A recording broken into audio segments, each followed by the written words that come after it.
ये कैलेंडर पर लिखी एक तारीख नहीं, ये एक नए काल चक्र का उद्गम है।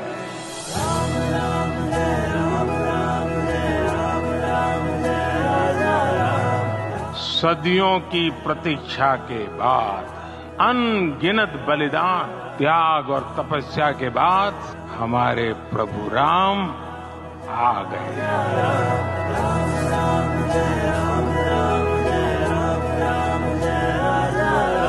सर्वे भवन्तु सुखिनः, ये संकल्प हम सदियों से दोहराते आए।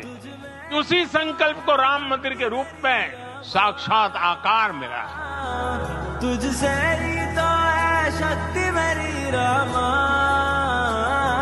ये मंदिर मात्र एक देव मंदिर नहीं है, ये भारत की दृष्टि का, भारत के दर्शन का, भारत के दिग्दर्शन का मंदिर है। तुझ में ही तो है भक्ति मेरी, तुझसे ही तो है शक्ति मेरी। ये राम के रूप में राष्ट्र चेतना का मंदिर है। ये भव्य राम मंदिर साक्षी बनेगा भारत के उत्कर्ष का, भारत के उदय का। ये भव्य राम मंदिर साक्षी बनेगा भव्य भारत के अभ्युदय का, विकसित भारत का। राम जय राम, राम जय राजा राम, राम राम जय राम, राम जय राम, राम जय। ये मंदिर सिखाता है कि अगर लक्ष्य सत्य प्रमाणित हो, सामूहिकता और संगठित शक्ति से जन्मा हो, तब उस लक्ष्य को प्राप्त करना असंभव नहीं है। गुलामी की मानसिकता को तोड़कर उठ खड़ा हो राष्ट्र, अतीत के हर दंश से हौसला लेता हुआ राष्ट्र ऐसे ही नव इतिहास का सृजन करता है। सियावर रामचंद्र की जय।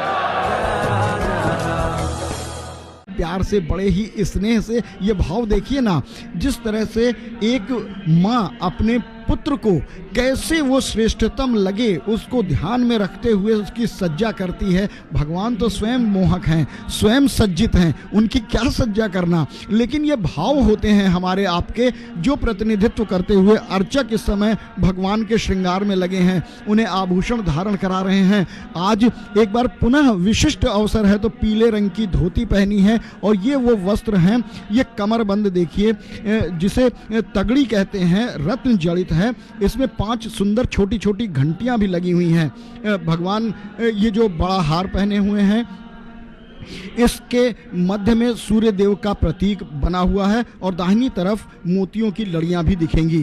भगवान धीरे धीरे अपने सभी आभूषणों को धारण कर रहे हैं और इन आभूषणों में हीरा, पन्ना, बहुमूल्य माणिक्य लगे हुए हैं।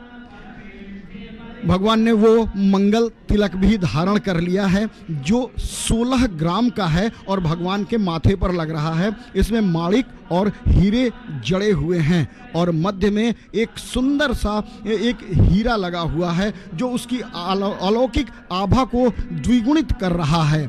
और अब भगवान के मुकुट को धारण कराने की तैयारियां आरंभ हो रही हैं। देश दीपक जी, प्रभु के इस रूप के दर्शन कर बस स्मृति हो आ रही हो पंक्तियां कि काम कोट छबे श्याम शरीरा, नील कंज वारिद गंभीरा। ऐसा लग रहा है जैसे जैसे करोड़ों काम देवों की शोभा बस इसी एक विग्रह में तो उतर आई है। ऐसा आकर्षण, ऐसा सम्मोहन, ये आस्था का सौदा है, ये विश्वास का मामला है, इसमें किंचित संदेह नहीं है। ये सरसिज लोचन बाहु विशाला और जटा मुकुट सिर उर बरमाला। अभी ये जो बना हुआ मुकुट दिख रहा है, अभी तो वास्तविक मुकुट सुसज्जित किया जाएगा। और देखिए बस ये मुकुट आ गया आपके सामने। अब इसके इस रूप के दर्शन करके कौन ना निहाल हो जाएगा, कौन ना भाव विभोर हो जाएगा कि कमल स्वदश नेत्र और विशाल भुजाओं वाले हैं हमारे प्रभु श्री राम। और भुज प्रलंब कंजारन लोचन श्यामल गात प्रणत भय मोचन। ये भय का मोचन करने वाला दृश्य है। इस दिव्य रूप के दर्शन करने मात्र से इस लौकिक जगत के जितने भी भय हैं, उसके जितने भी प्रकार हो सकते हैं, उन सभी भयों का नाश सुनिश्चित है। ये दर्शन आहा आनंदित करने वाले दृश्य हैं। ये सारे ही भक्तगण इस समय भाव विभोर होकर के आनंद उठा रहे हैं इन अलौकिक दृश्यों का। जैसे इस धरा पर कहीं कोई और लोक उतर आया हो, कुछ ऐसा ही दृश्य गर्भगृह के अंदर दिखाई पड़ रहा है इस समय का।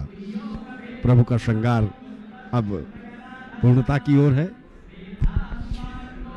परमात्मा ने जो स्वर्ण मुकुट धारण किया है, इसमें बहुमूल्य हीरे, पन्ने और माणिक्य तो लगे ही हैं। इसके मध्य में सूर्य देव का प्रतीक एक लाल रंग का माणिक्य भी स्थापित है। और दाहिनी तरफ आप देख रहे हैं मोतियों की लड़ी लटक रही है, 5 मोतियों की। ये बड़ा वाला कंठाहार जो इनके नाभि तक जा रहा है, वो देखिए।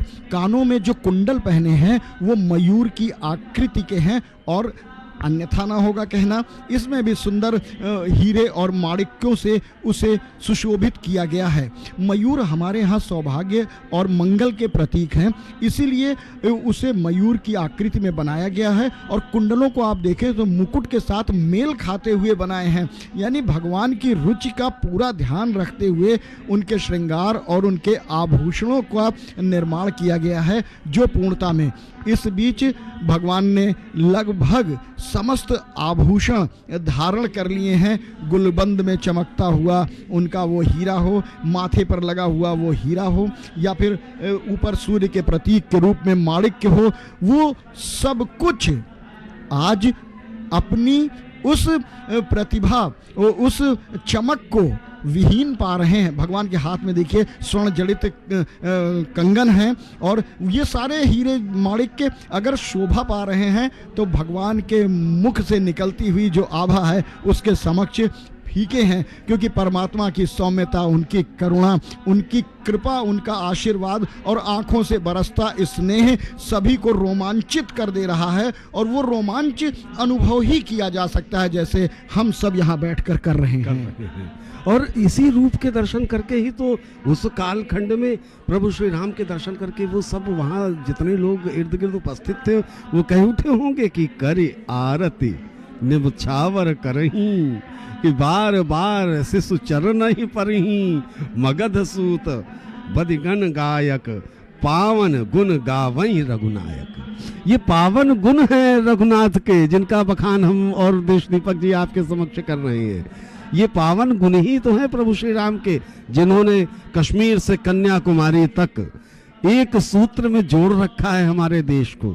ये पावन गुण ही है प्रभु श्री राम के, कि उन्होंने मर्यादा पुरुषोत्तम के सर्वोच्च आसन पर उन्हें विराजमान कर रखा है।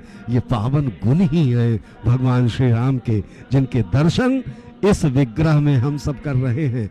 अब पूर्ण सज धज के साथ प्रभु तैयार हैं और पूर्णता की ओर प्रभु का श्रृंगार बढ़ता दिखाई पड़ रहा है।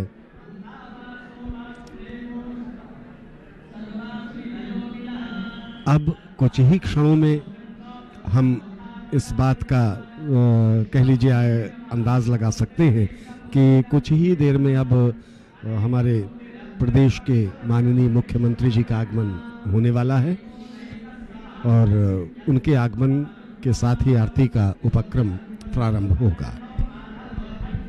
ये सुंदर छवि, ये वो स्वरूप है जो हम सब बार बार देखते हैं, और जैसा कि कहते हैं कि तृप्त कर देने की क्षमता सिर्फ और सिर्फ हमारे परमात्मा श्री राम में है।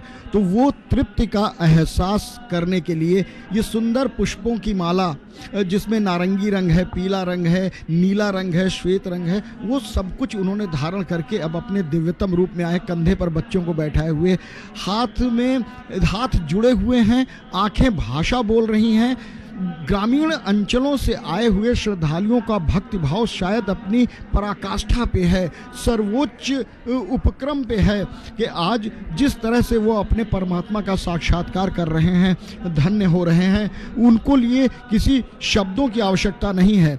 ये जो श्रद्धालुओं की एक थोड़ी देर के लिए सिर्फ कुछ क्षणों के लिए, दर्शनों के लिए कहें, थोड़ी सी देर के लिए रोक दिया गया था जब आभूषण कर रहे थे। और देख रहे हैं आप पीछे एक जनसमूह मानो एकत्र हो गया है, लेकिन इतनी सुंदर व्यवस्था है कि अति शीघ्र ये पुनः चलायमान हो जाएंगे, क्योंकि ट्रस्ट की तरफ से दर्शनों के लिए इतनी व्यवस्थित ढंग से की गई है दर्शन की व्यवस्था कि श्रद्धालु यहाँ आते हैं, मुख्य भवन में प्रवेश करते हैं, एक थोड़ा सा प्रांगण मिलता है, 30-32 सीढ़ियाँ चढ़ते हैं, सिंह द्वार है, सिंह द्वार में प्रवेश करते ही एक गलियारा, जिस मंडप को पार करते ही सामने उनको दर्शन होने लगते हैं। और जैसे धीरे धीरे धीरे धीरे बढ़ते हैं, नज़दीक जाते हैं, और नज़दीक जाकर एक तृप्ति का एहसास होता है और बाईं तरफ निकास द्वार से निकल जाते हैं। ये एक सुंदर, ये बहुत अच्छी एक दर्शन की व्यवस्था है।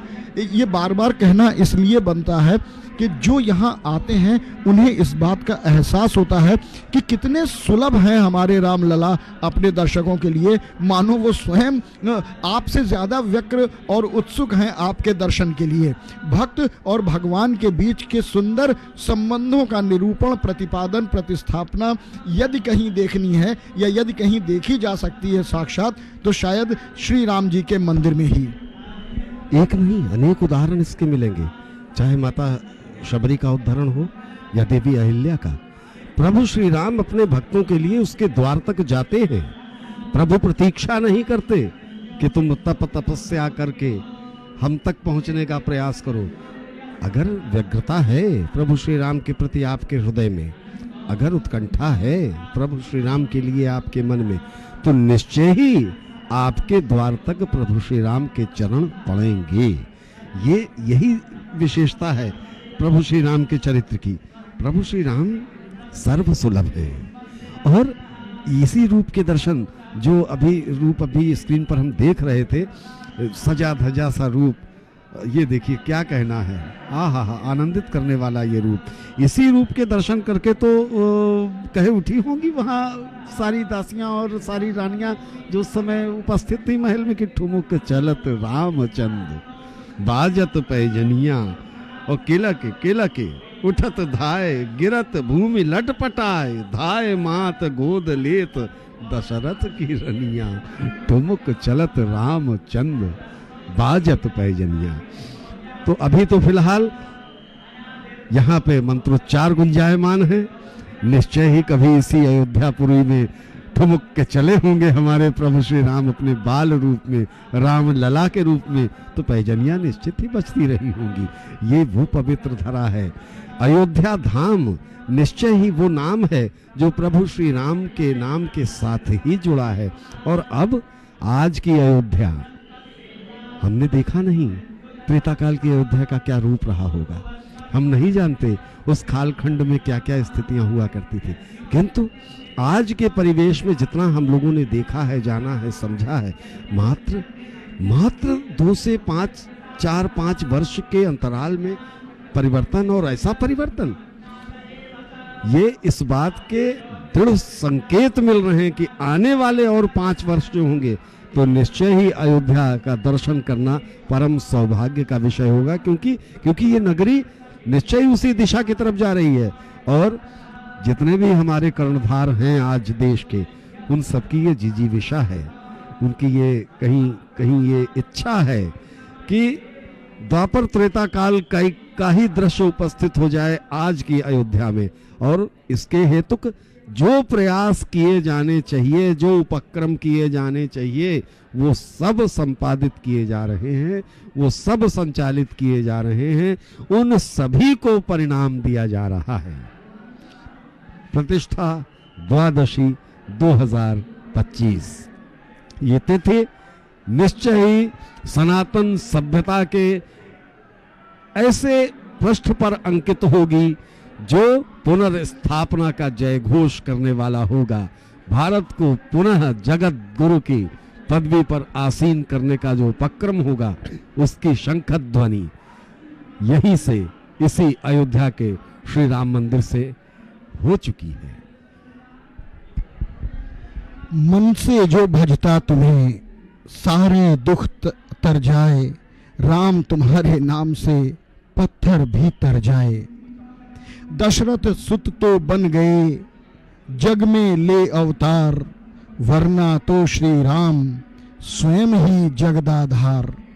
संपूर्ण जगत के जो आधार हैं, संपूर्ण मानवता जिनसे आलोकित होती है, पथ प्रदर्शित करते हैं, वो मनुष्यता के लिए ऐसे प्रभु श्री राम बाल रूप में विराजमान हैं। और अब महाभिषेक के बाद, संपूर्ण श्रृंगार के बाद, वो अपनी दिव्यता और अपनी भव्यता के साथ, अपनी करुणा, अपनी कृपा के साथ, ये आह्लाद चेहरों पे है। आप इनसे देख लीजिए कि परमात्मा से उनकी नज़रें जब मिलती हैं तो भाव सारे स्वयं उन तक पहुंच जाते हैं। और यही कामना लेकर तो आते हैं लोग यहाँ पर, क्योंकि परमात्मा से यहाँ मांगने या अपनी पीड़ा, अपने दुख को कहने